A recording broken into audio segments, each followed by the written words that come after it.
Sempre bom estarmos aqui reunidos para juntos aprendermos a palavra do Senhor. Esse domingo de friozinho, vamos nos aquecer com a palavra de Deus.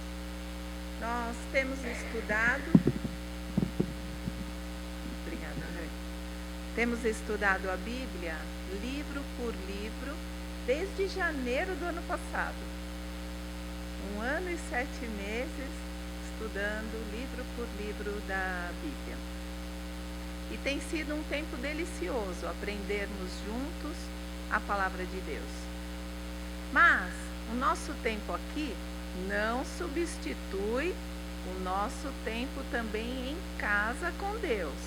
Tempo de oração, tempo de estudo, de leitura da Bíblia e tempo de meditação na palavra. Se alimentar da palavra de Deus é uma atividade diária.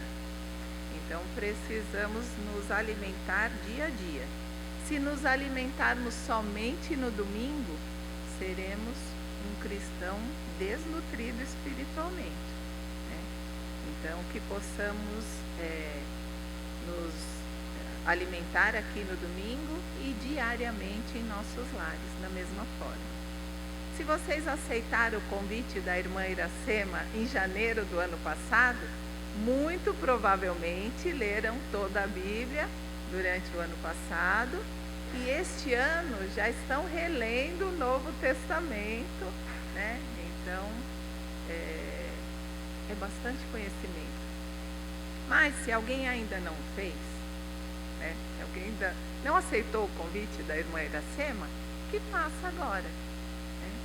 Todo dia é dia de ler a Bíblia. Estudando a Bíblia livro por livro, chegamos às epístolas gerais. Domingo passado, já com o irmão Maurício trazendo, né, a epístola de Hebreus e hoje a epístola de Tiago. Vamos lá? O autor dessa epístola, para a grande maioria dos teólogos e pesquisadores, é o irmão de Jesus, quer dizer, o meio-irmão de Jesus, né? E como sabemos que não é nenhum dos dois Tiagos apóstolos? Porque o Tiago, filho de Zebedeu, foi um dos primeiros apóstolos a morrer, né, a mando de Herodes. Vocês podem verificar isso lendo Atos 12, de 1 a 2, que fala da morte de Tiago, filho de Zebedeu. E Tiago, filho de Alfeu, a Bíblia não relata nenhum trabalho relevante, né, dele com a igreja primitiva. Um livro apócrifo diz que ele também morreu cedo, apedrejado pelos judeus por pregar a Cristo. Existem mais de 100 livros apócrifos, e não somente os 7 compilados na Bíblia Católica. Haviam muitos historiadores naquela época, né, a escreverem livros históricos e morais, reportando todos aqueles acontecimentos. Eles tinham muita curiosidade, né, em saber quem eram aquelas pessoas intituladas cristãs, que se submetiam a torturas e até à morte, ao invés de negarem a Cristo. Isso despertava muita curiosidade, então havia muitos escritores. E vários livros apócrifos surgiram. Os livros apócrifos têm importância histórica, porque eles relatavam a história do tempo, mas não são considerados inspirados por Deus. A saudação da epístola, né? Tiago, embora fosse irmão de Jesus, ele não sai dando carteirada, né? Mas ele se apresenta como servo de Deus e de Jesus Cristo. A saudação por si só já é encantadora, né? Porque denota humildade.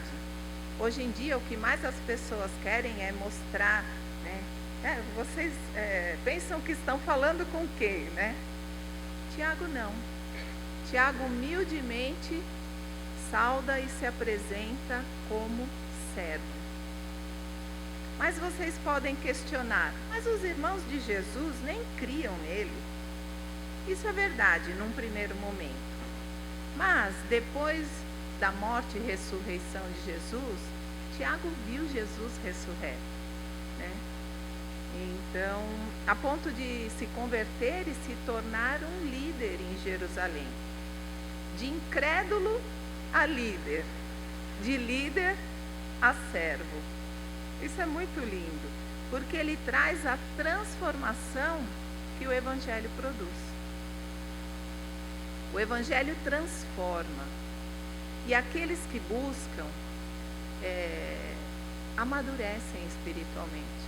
Por isso a insistência da leitura da palavra, da meditação na palavra, porque isso nos ajuda a amadurecermos espiritualmente. O destinatário, né, a quem Tiago escreve? Por ser uma epístola geral, a carta não é destinada a uma pessoa específica ou a uma igreja específica, né? Mas a todos os convertidos que viviam fora da região da Judéia. Tiago diz, as 12 tribos dispersas entre as nações. O motivo da escrita? Instruir os judeus cristãos a não viverem uma religião ou uma vida de aparência. A data provável, 40 a 55 depois de Cristo. E por que pensa-se assim? Porque nessa época houve uma grande perseguição aos cristãos. Primeiro, a perseguição se deu pelos líderes judeus e depois pelos romanos, né? Pelo Império Romano. Os cristãos eram muito mal vistos naquela época. E por que eles eram tão mal vistos naquela época? Primeiro, porque eles eram considerados péssimos cidadãos, pois eles não se dobravam diante do imperador, que era considerado uma divindade, um semideus, né? Então as pessoas o adoravam, as pessoas se curvavam diante do imperador, os cristãos não. Então eram considerados péssimos cidadãos. E segundo, porque havia um boato de que os cristãos eram canibais. Por quê? Porque eles se reuniam uma vez por semana para comerem o corpo e beberem o sangue de alguém. Então havia esse boato de que eles eram canibais. Por conta disso, muitos cristãos eram oprimidos, processados, hostilizados, marginalizados, e vários chegaram a adoecer, né? Tanto que no final da epístola de Tiago, ele incentiva os cristãos a orarem com fé, né? Pelos que sofrem, pelos que estão doentes. E ele finaliza a carta com esse incentivo, né? De que os cristãos orem com fé por todos que sofrem. Tiago começa, né, essa epístola, então, falando sobre provações e tentações. Eu vou ler uma passagem.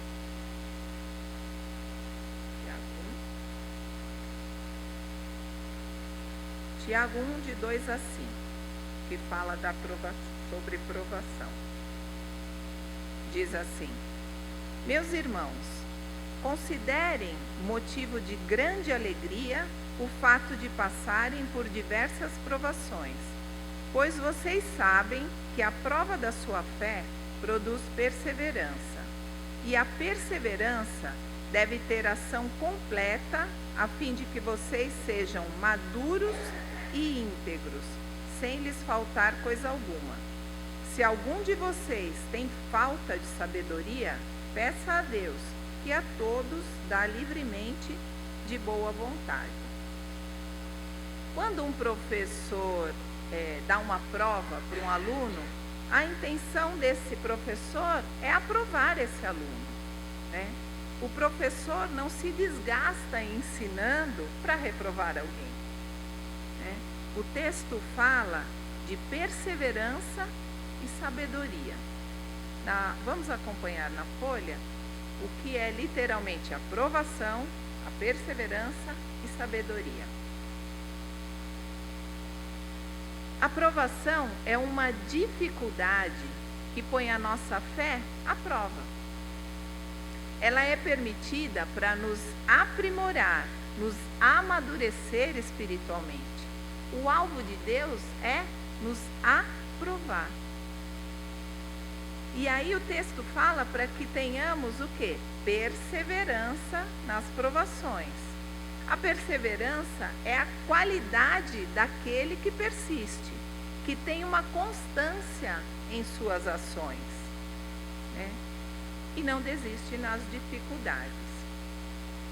A perseverança, como nós lemos, constitui, né, cristãos maduros e íntegros. Mas para que isso aconteça, é importante ter sabedoria vinda de Deus. E a sabedoria não inclui apenas o conhecimento. Existem muitas pessoas que conhecem a Bíblia de ponta a ponta, né? Eu tenho duas amigas, e uma delas, se você falar qualquer passagem, qualquer personagem, ela só falta te dar a página, se pudesse, né?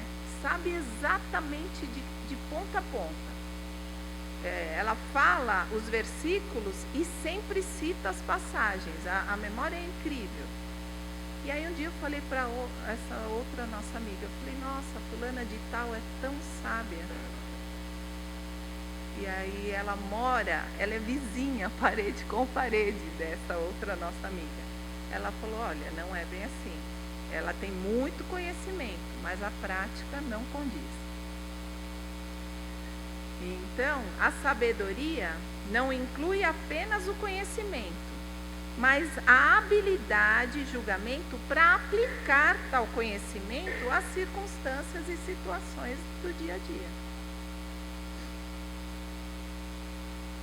Eu confesso para vocês que eu tinha muita dificuldade de entender como considerar motivo de grande alegria passar por provações. Isso não entrava na minha cabeça.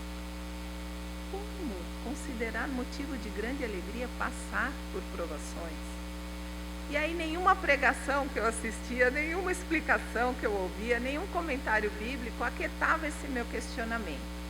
E aí esses últimos dias, então, para vir até aqui, eu busquei mais e mais estudar e orava. Então estudava, assistia a pregação, lia um livro e ajoelhava ali no meu quarto ou na sala e falava, Senhor, aquieta esse meu coração, né? Me mostra, me dê uma resposta. E foi então que eu entendi que a explicação está no próprio texto.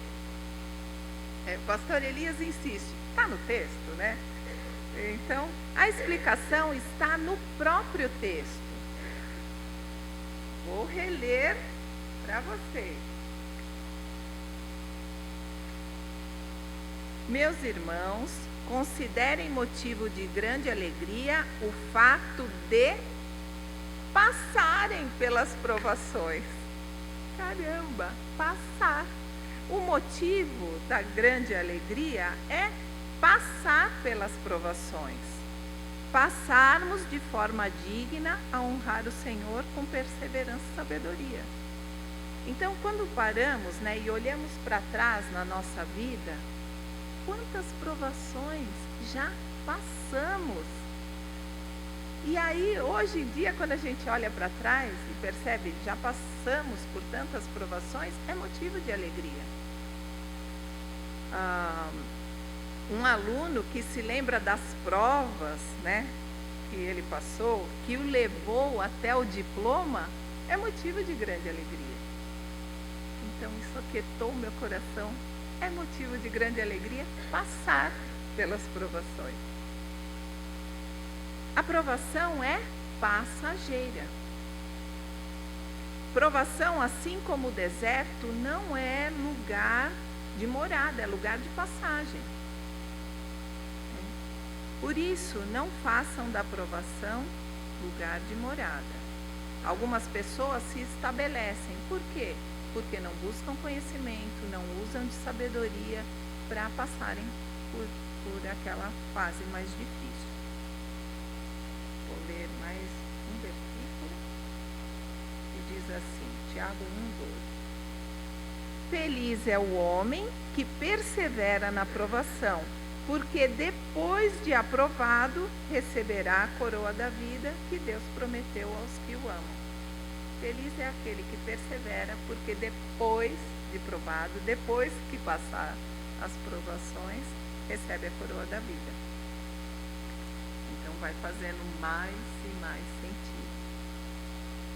Irmãos, uma pessoa sábia não é aquela que apenas tem conhecimento da palavra de Deus, mas sim aquela que tem conhecimento da palavra e pratica.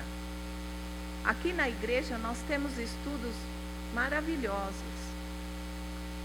mas e a prática maravilhosa quando chega? Estamos precisando dessa prática maravilhosa.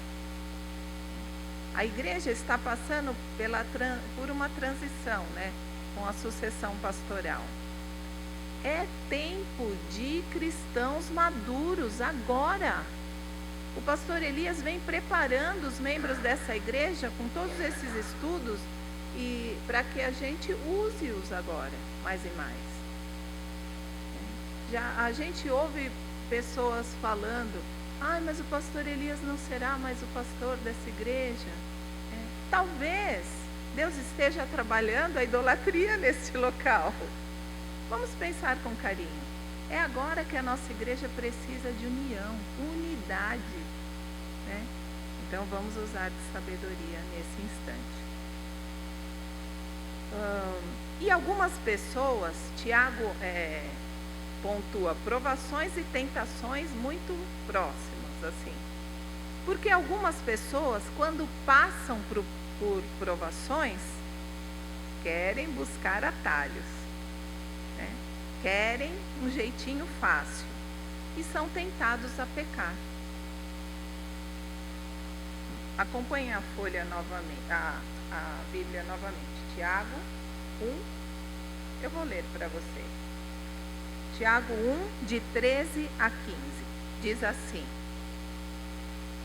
Tiago fala, quando alguém for tentado, jamais deverá dizer, estou sendo tentado por Deus. Pois Deus não pode ser tentado pelo mal, e a ninguém tenta.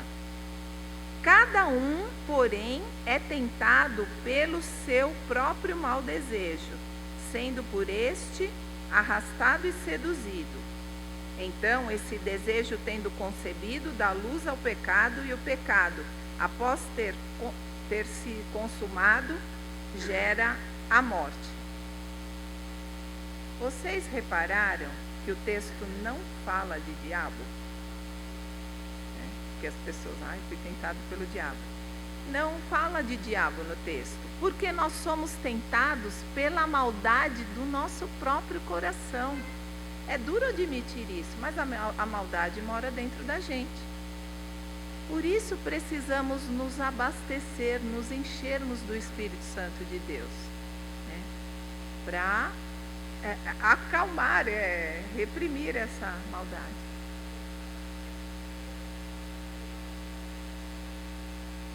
Sim. Então, o que nós precisamos saber? Que tanto a maldade, quanto a cobiça, quanto a concupiscência, está ali guardadinho. Nós somos tentados pelo desejo dos olhos, pelo desejo da carne, pelo desejo do ego, da soberba. E tudo isso está guardadinho dentro da gente. Eu não sei aqui quem se lembra de um programa de TV dos anos 70, 80, do Jimmy Swaggart, que era um pastor evangelista. Uma vez, numa entrevista, ele falou assim, o diabo me fez pecar. Isso não é real. O que o fez pecar foi o desejo mau do coração dele. Foi a cobiça, foi a ambição, foi sei lá, mas foi o que estava ali, a maldade que estava no coração dele. Tiago segue a escrita dizendo para que sejamos praticantes da palavra e não somente ouvintes. Para Tiago, um grande problema é a imaturidade cristã. Vou ler para você. Tiago 1:22. Sejam praticantes da palavra e não apenas ouvintes, enganando-se a si mesmos. Muitos judeus naquela época achavam que apenas ir às sinagogas, ouvir a palavra de Deus, já era o suficiente. Então, para alguns, ouvir já bastava. E aí Tiago reforça, não, vocês precisam ouvir, mas vocês precisam praticar a palavra. E aqui eu aproveito para trazer outro ponto importante da epístola de Tiago, que é a fé e obras. Fé e obras tem tudo a ver com ouvir e praticar também. Tiago fala da importância das obras, que é a prática. Algumas pessoas falam que Tiago e Paulo se contradizem. De forma nenhuma. Um complementa o outro. Vamos entender o posicionamento dos dois. Paulo diz em Efésios 2, de 8 a 10: Pois vocês são salvos pela graça, por meio da fé. E isso não vem de vocês, é dom de Deus. Não por obras, para que ninguém se glorie, porque somos criação de Deus, realizada em Cristo Jesus, para fazermos boas obras, as quais Deus preparou antes para nós a praticarmos.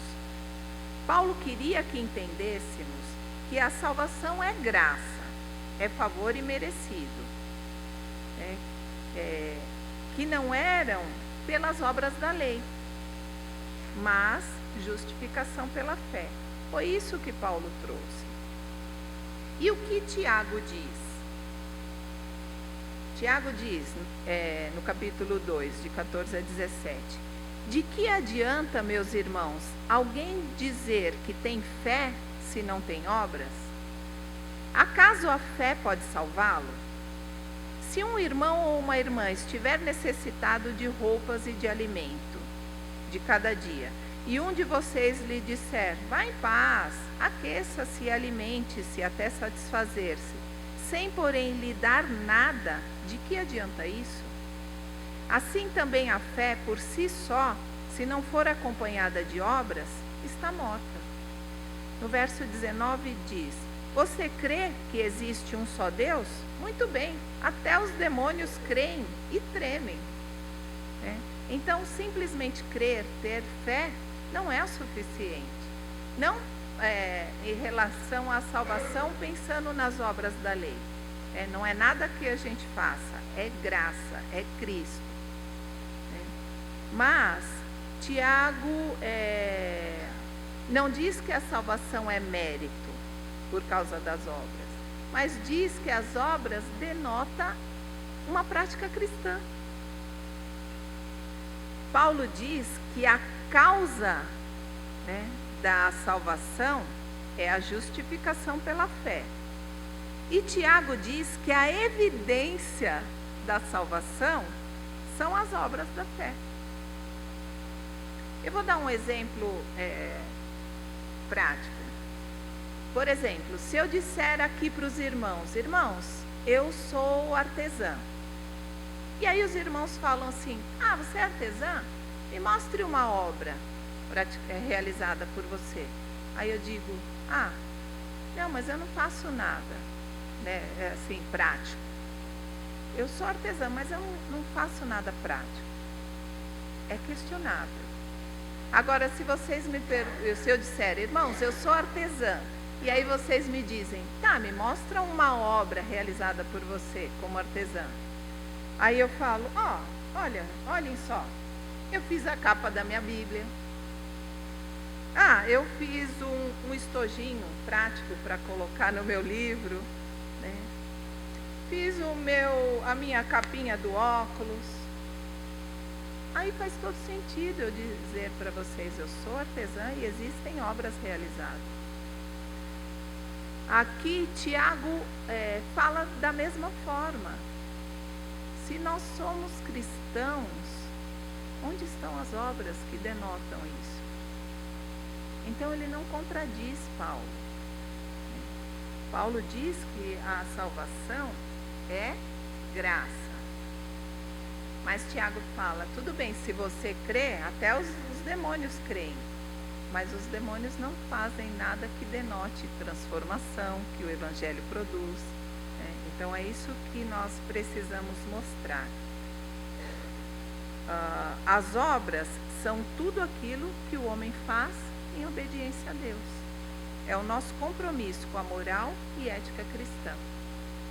Eu não ia ler uma passagem, mas eu vou ler porque faz todo sentido pensar em obras de salvação, para ficar mais pontual.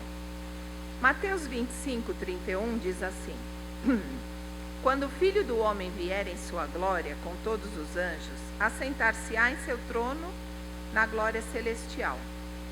Todas as nações serão reunidas diante dele, e ele separará umas das outras como o pastor separa as ovelhas dos bodes, e colocará as ovelhas à sua direita e os bodes à sua esquerda.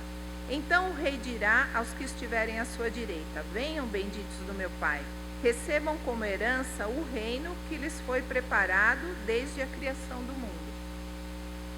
Pois eu tive fome e me deram de comer, tive sede e me deram de beber, fui estrangeiro e vocês me acolheram, necessitei de roupas e vocês me vestiram, estive enfermo e vocês cuidaram de mim, estive preso e vocês foram me visitar.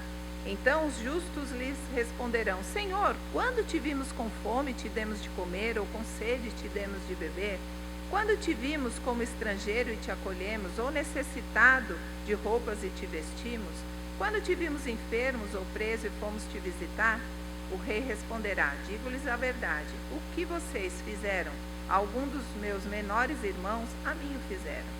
Então ele dirá aos que estiverem à esquerda: Malditos, apartem-se de mim para o fogo eterno preparado para o diabo e seus anjos.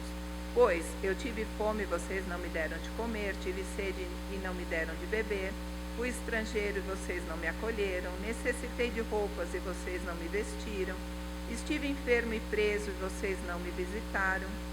Eles também responderão: Senhor, quando te vimos com fome, sede, estrangeiro ou necessitado de roupas, enfermo ou preso e não te ajudamos?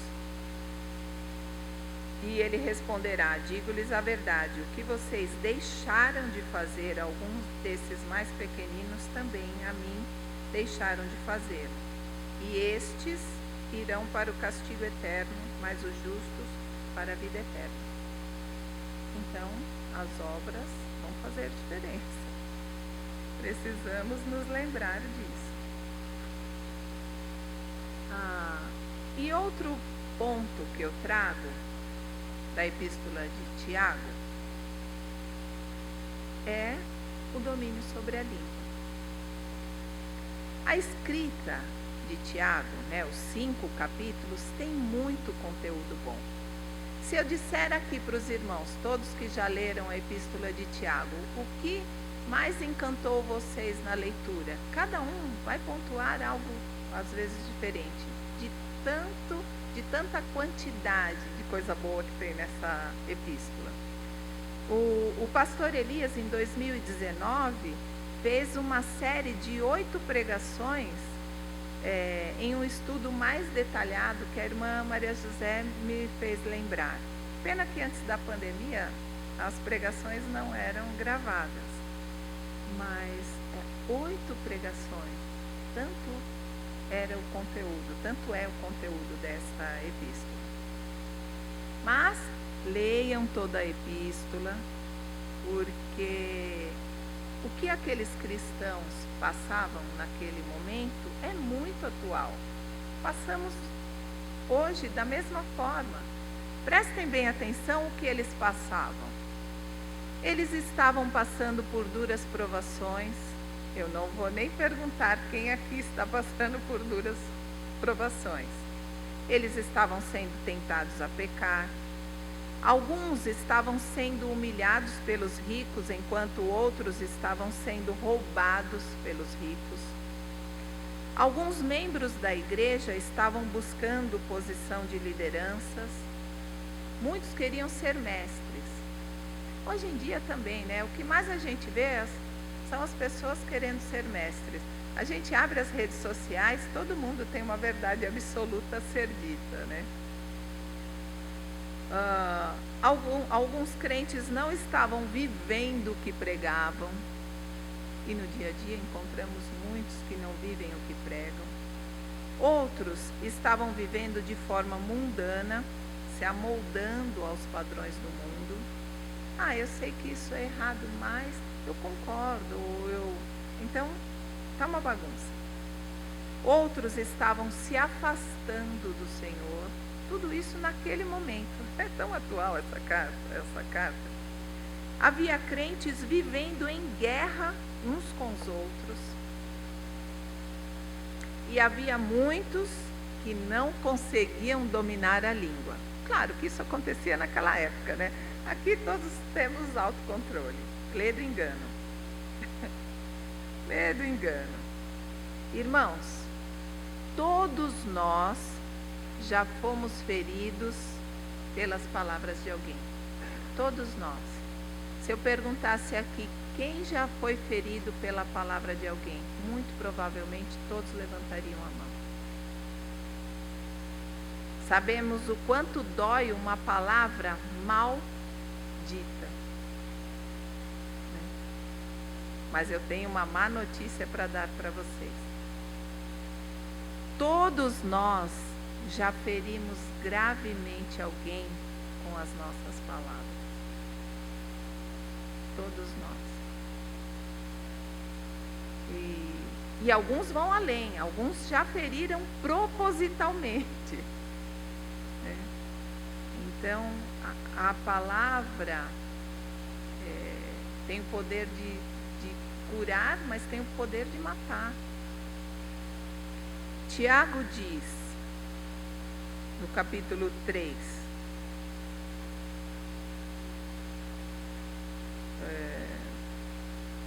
de 5 a 6. A língua é um pequeno órgão que se vangloria de grandes coisas. Vejam como um grande bosque é incendiado por uma simples fagulha.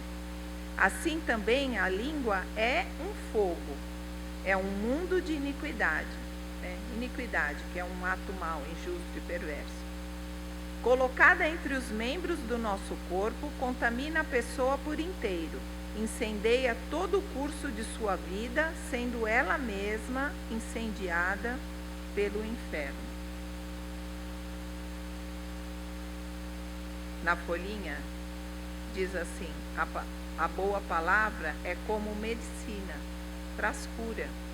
Mas sabemos que a palavra maldita fere mais que uma espada afiada. Depois do meu filho grande, já casado, um dia a gente estava conversando e eu perguntei, Bruno, o que mais doeu na sua vida? Umas chineladas no bumbum, né? Ou as palavras ditas? As palavras ditas. Então, precisamos nos preocupar com aquilo que a gente fala. Porque aquilo que a gente fala pode ferir demais.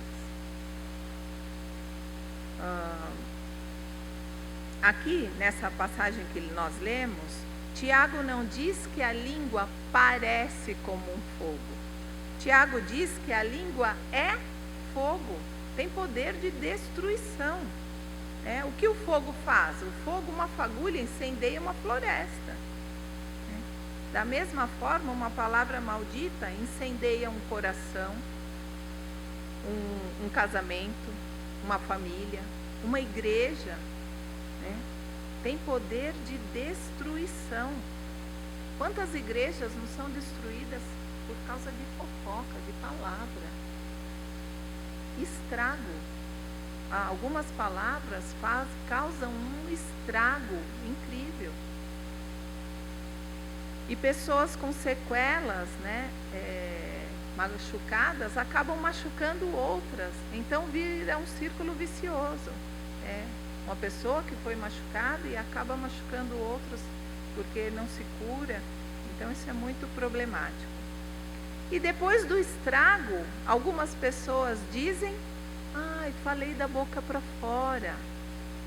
Tá, mas o outro entendeu do ouvido para dentro, né? E aquilo fez um estrago incrível lá dentro. Essa desculpa, falei da boca para fora, é completamente enganosa. Porque o que a Bíblia diz? Que a boca fala daquilo que o coração está cheio. Então nós precisamos tomar conta dos nossos lábios, mas também nos preocuparmos de encher o nosso coração da presença do Espírito Santo. Irmãos, Deus não classifica pecados, sabemos disso. Para Deus, pecado é pecado, ponto.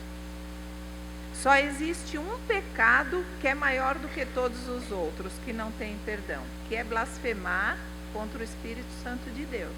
Fora isso, pecado é pecado. Roubar é pecado, mas mentir é pecado, tanto quanto. Matar é pecado, mas fofocar, falar do outro é pecado, tanto quanto. Impureza sexual é pecado? Mas murmurar é pecado tanto quanto. Então, alguns irmãozinhos precisam parar de se preocupar com a vida sexual do outro e se preocupar em dominar a própria língua. O órgão sexual, ele produz muito pecado? Sim, se tiver impureza sexual, enfim. Mas a língua produz muito pecado? Sim. E aí o que acontece? As pessoas querem cuidar da vida alheia, enquanto estão se acabando no pecado por causa de um órgão tão pequenininho que é a língua.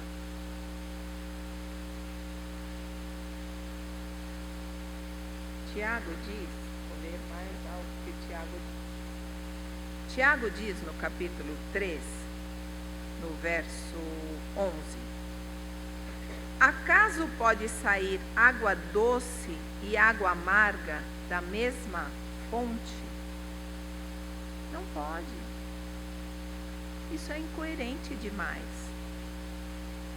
Irmãos, o vidro do meu carro é um pouco mais escuro e às vezes eu desligo o carro até eu pegar tudo, assim, às vezes as pessoas passam pela rua e às vezes não sabem que eu estou ali dentro.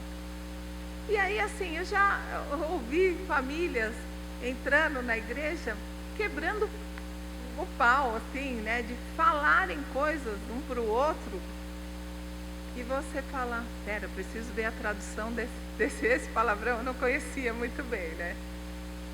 E aí pisam do degrau para dentro, e só falta falar a paz do Senhor, minha irmã. Gente, isso é tão incoerente. Água amarga do degrau da igreja para fora, água doce do degrau da igreja para dentro. Isso não faz sentido. Eu me converti no ano 2000. O Bruno, eu deveria, acho que tinha uns 12 anos. E eu me lembro que algo que me incomodou muito foi, imagina, eu me converti e aí eu chegava em casa e queria falar, né, de tudo que eu estava aprendendo. E aí um dia tanto o Márcio quanto o Bruno disseram assim: eu gostaria muito que você tivesse a mesma paciência com a gente aqui dentro de casa, como você tem paciência com as pessoas lá fora de casa. Porque eu falei, opa, eu sou duas pessoas, eu tenho duas caras, né? Aquilo parecia uma cisão. E aquilo me incomodou tão profundamente. Eu me lembro que a irmã Guiomar era líder do Ministério de Oração. E aí eu vinha às terças-feiras, eu vinha às quintas-feiras, eu vinha. E eu comecei a pedir oração. Falei, irmãos, eu preciso de ajuda em oração. Eu não quero ser duas pessoas, uma dentro e uma fora da minha casa. Eu quero ter a mesma conduta dentro e fora da minha casa. E aí, pela misericórdia de Deus, ele foi trabalhando e vem trabalhando na minha vida até hoje. E nós, assim, os 7 primeiros anos do meu casamento, já contei aqui em testemunho, foram muito bagunçadinhos. Até que Deus pôs ordem no barraco, né? E aí, a partir daquele momento, me lembro que o Bruno tinha uns 7, 8 anos, depois que nós decidimos, não, vamos consertar, Deus está no controle. Nós tínhamos o hábito de fazermos uma dinâmica entre família, eu, Márcio e o Bruno. Mesmo o Bruno pequenininho, com 8 anos. Eu entregava uma folha e uma caneta para cada um, e cada um de nós tínhamos que escrever algo bom que acontecia no nosso dia a dia, naquele momento, algo ruim que acontecia, o que era bom que nós fazíamos em família, o que era ruim que nós fazíamos em família, e 3 qualidades e 3 defeitos de cada um. Então, nós fazíamos isso a cada 3 anos, a cada 4 anos, não tinha uma regra específica, a cada 2 anos. Às vezes a gente estava sentadinho à noite, os 3 juntos, vamos ver vamos nos avaliar, né? E a gente fazia como em forma de brincadeira e era muito legal. Mesmo admitir que o outro escreveria 3 defeitos de cada um de nós. E aí, depois de pedir ajuda aos irmãos que orassem para que Deus me transformasse, para que eu fosse a mesma pessoa dentro e fora de casa, eu me lembro que uma das qualidades que eu li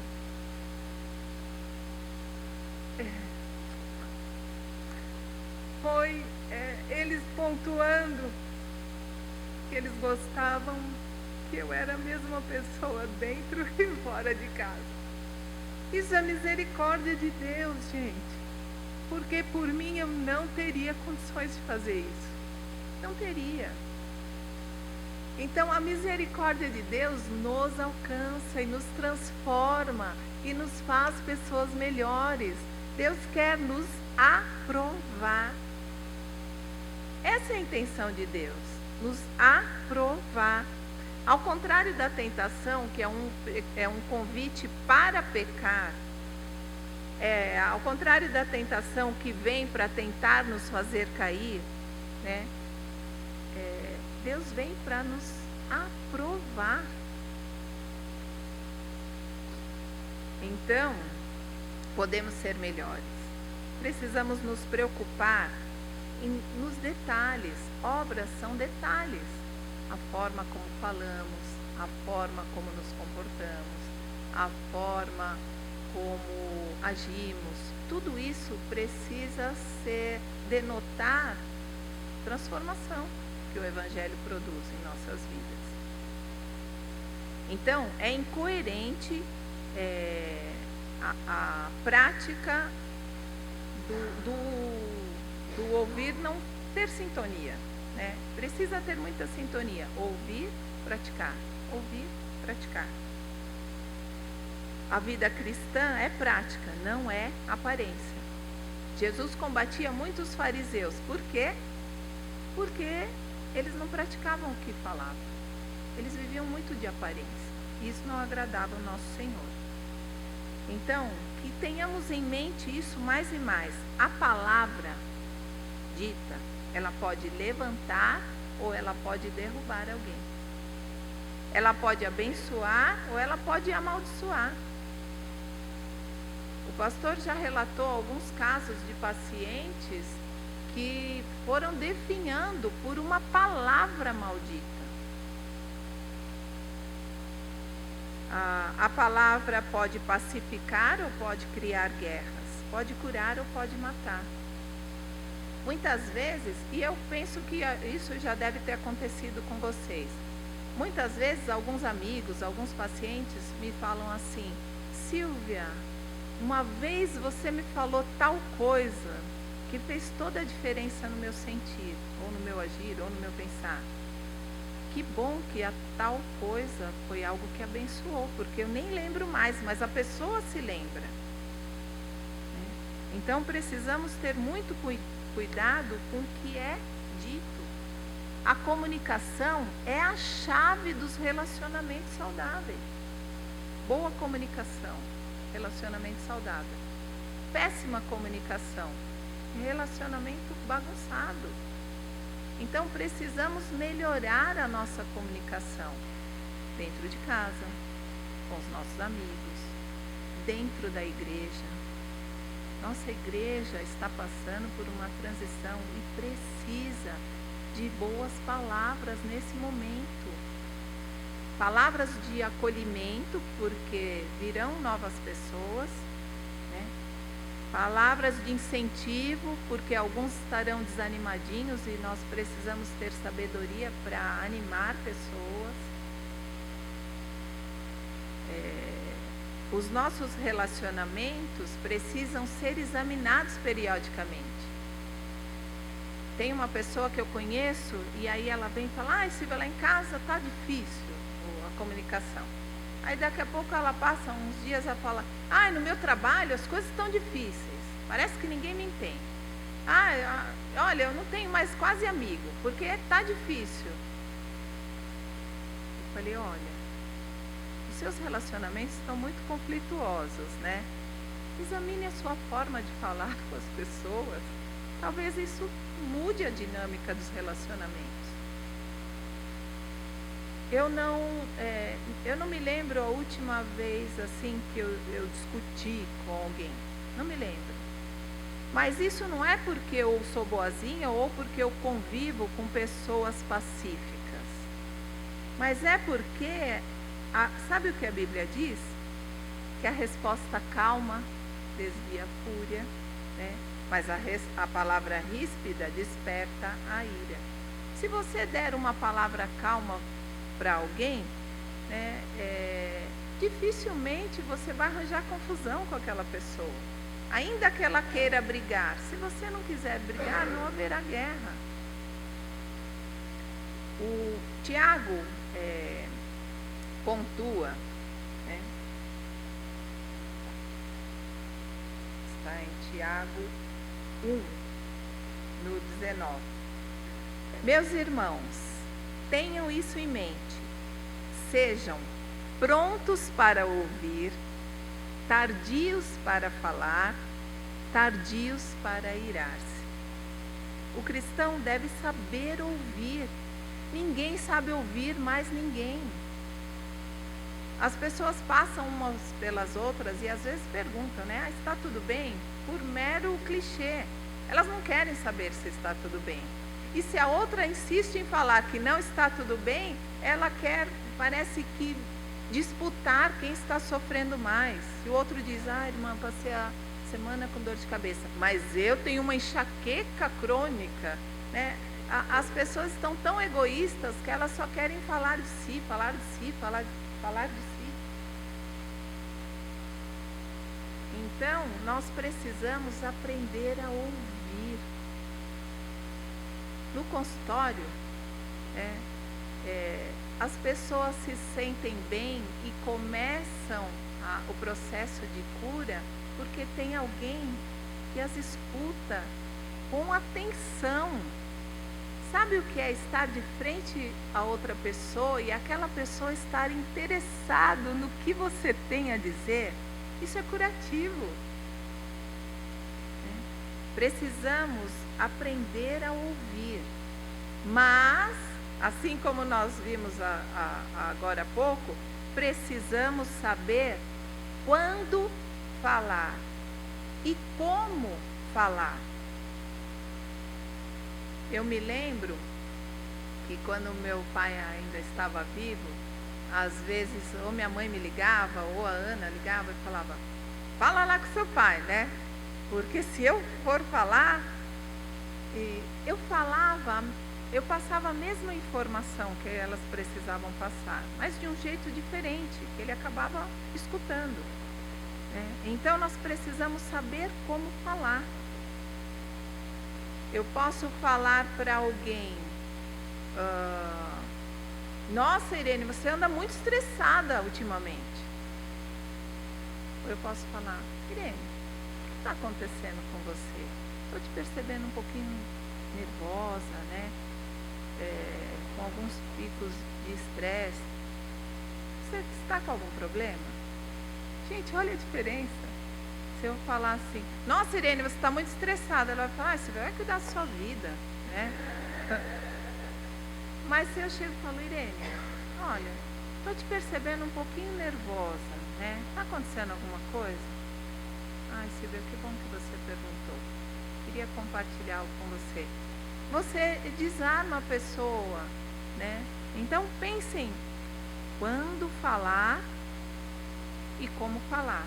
Também não adianta nada eu perguntar para ela, e aí quando ela, Silvia, sabe o que é? Mas, Irene, peraí, deixa eu te falar uma coisa. Não, mas então só vou te contar o que aconteceu essa semana. Mas só um minuto, eu não dou tempo para que ela diga, né?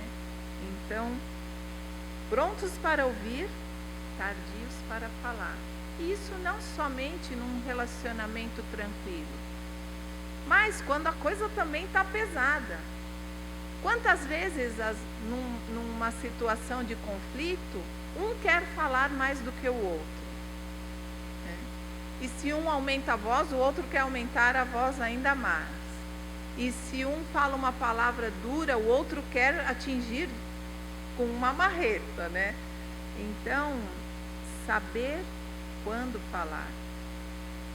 E deve evitar ficar irado, né? A raiva é um sentimento de todo e qualquer ser humano. Todo e qualquer ser humano sente raiva. E Deus sabe disso porque Ele que nos fez. Mas a raiva vem e passa. Quantas pessoas dirigindo já tiveram raiva no trânsito? E chegaram em casa, pronto, passou, né? Você não dorme com o irado por causa do motoqueiro, você não acorda irado por causa de motoqueiro, você não fica sem falar com seus familiares por causa do motoqueiro, né? A raiva no trânsito vem e passa. Mas a ira permanece, porque a ira é a raiva trabalhada. E isso acontece às vezes dentro das famílias. Quando a Bíblia orienta, né, irai-vos e não pequeis. Opa, cuidado, olha o que você vai fazer com essa raiva. A raiva não pode ser alimentada. Isso é muito ruim. Tiago diz, sejam prontos para ouvir, tardios para falar, tardios para irar-se. A epístola de Tiago é muito rica, muito rica. Nós teríamos aqui muitas coisas ainda para pontuar. Assim como o pastor fez aquela série de 8 pregações. Mas, irmãos, leiam. Aproveitem o seu momento em casa com Deus para ler a Bíblia. Muitas pessoas perdem 40 minutos subindo videozinhos que não te trazem sabedoria da parte de Deus para lidar com o conflito do dia a dia. Eu não estou falando abandonem, aprender ou abandonem. Por vezes eu pego esses tutoriais, esses videozinhos, e às vezes me ensina a fazer um acabamento mais perfeitinho. Eu gosto de ver esses videozinhos. Mas eu amo ler a Bíblia, porque isso me ensina a ser uma pessoa melhor, isso me ensina a conviver melhor com as pessoas, né? Sem contar que é o que Deus espera das nossas vidas, né? Para a discussão em sala, eu trouxe 3 questões, 3 reflexões. A primeira você já havia se dado conta de que grande parte das nossas quedas e pecados acontecem pelos nossos maus desejos que nos arrastam e seduzem? Às vezes a gente quer culpar alguém, né? Quando Eva foi questionada, e olha só, o pecado entra no mundo por causa da palavra, né? O diabo falando, Ah, mas se comer isso, não vai acontecer nada demais, né? Então, assim, vocês já se deram conta de que o grande culpado das nossas quedas e pecados somos nós mesmos? Segundo, como é para você estar pronto para ouvir, tardio para falar, tardio para irar-se? Algumas pessoas falam, mas eu sou assim mesmo, sou explosiva, preciso dizer, né? Gente, isso é muito ruim. As pessoas que não têm controle emocional são as que mais infartam, são as que mais têm AVC. Então, ter domínio próprio é fundamental para a nossa saúde. E a última reflexão: você é praticante da palavra ou apenas ouvinte e simpatizante? Por falar em vídeos, vi um vídeo essa semana, foi até o pastor Giase que me enviou. Um repórter, uma pessoa na rua, né, entrevistando algumas pessoas. E falava, você é cristão ou muçulmano? E aí, muitos, eu sou cristão. E você, cristão ou muçulmano? Sou cristão. E você, cristão. E você, cristão. Tá, pode falar 2 versículos da Bíblia? Não sabia. E o outro? E você, pode falar 2 versículos da Bíblia? Não sabia. Aí depois continuou a entrevista. Você é cristão ou muçulmano? Muçulmano. Tá, você pode falar 2 versos do Alcorão? Eles sabiam na ponta da língua, né? Então, assim, o quanto nos dedicamos para aprender a palavra de Deus? Às vezes tem cristãos que passam uma vida na igreja, e aí quando são questionados assim, a falar um versículo, o Senhor é meu pastor, nada me faltará. O Senhor é meu pastor, nada me faltará. Gente, é impossível que num livro desse tamanho a pessoa só sabe falar isso, né? Então, você é praticante da palavra ou apenas ouvinte e simpatizante? Que Deus nos abençoe e nos ajude a praticarmos a palavra de Deus, né, e a dominarmos a nossa língua.